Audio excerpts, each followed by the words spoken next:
देश भर में मोदी सरकार की एक के बाद एक नीतियों का विरोध देखा जा रहा है। कहीं वक्फ बिल के खिलाफ प्रदर्शन हो रहे हैं तो कहीं 3 भाषा नीति का विरोध। इन विवादित मुद्दों को लेकर विपक्ष मोदी सरकार पर हमलावर है और अब कांग्रेस संसदीय दल की चेयरपर्सन सोनिया गांधी ने भी मोदी सरकार की नीति पर तीखा हमला बोला है। उन्होंने साफ कहा कि भारत की शिक्षा व्यवस्था की हत्या बंद होनी चाहिए।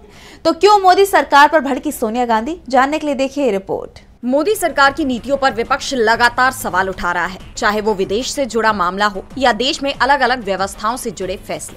इसी कड़ी में अब कांग्रेस संसदीय दल की चेयरपर्सन सोनिया गांधी ने देश की शिक्षा व्यवस्था को लेकर मोदी सरकार की नीतियों पर गंभीर सवाल खड़े कर दिए हैं। मोदी सरकार ने बीते सालों में शिक्षा के क्षेत्र में कई अहम बदलाव किए हैं, लेकिन कई बदलावों का विरोध भी हुआ। इसे लेकर सोनिया गांधी ने कहा कि बीते 1 दशक में सरकार ने केवल अपने एजेंडे को लागू करने की कोशिश की। शिक्षा संस्थानों का निजीकरण, सांप्रदायिकरण किया गया।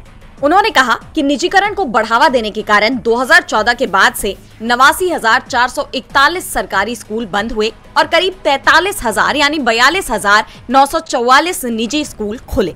महात्मा गांधी की जान लेने और मुगल काल को इतिहास के पाठ्यक्रम से हटा दिया गया है। नाक और एनटीए जैसी संस्थाएं भ्रष्टाचार के चपेट में हैं।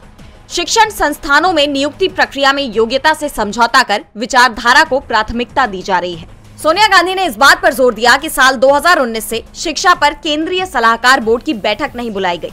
उन्होंने कहा कि सरकार ने राष्ट्रीय शिक्षा नीति से जुड़े बड़े बदलावों को लेकर राज्यों से एक बार भी बात करना जरूरी नहीं समझा, जबकि शिक्षा संविधान की समवर्ती सूची का हिस्सा है, यानी शिक्षा राज्य और केंद्र दोनों के अधिकार क्षेत्र में आता है। पीएम श्री योजना के लिए राज्य सरकारों पर दबाव बनाया जाना और फंड रोकना शर्मनाक बात है। दरअसल अंग्रेजी अखबार द हिंदू में सोनिया गांधी का एक नवीनतम लेख छपा है, जिसमें उन्होंने भारत की मौजूदा शिक्षा व्यवस्था पर गंभीर चिंता जाहिर की है। उन्होंने अपने इस लेख में कहा कि मोदी सरकार में शिक्षा के क्षेत्र में केंद्रीकरण, व्यवसायीकरण और सांप्रदायिकता के लिए इस एकतरफा कोशिश का नतीजा सीधे हमारे छात्रों पर पड़ा है।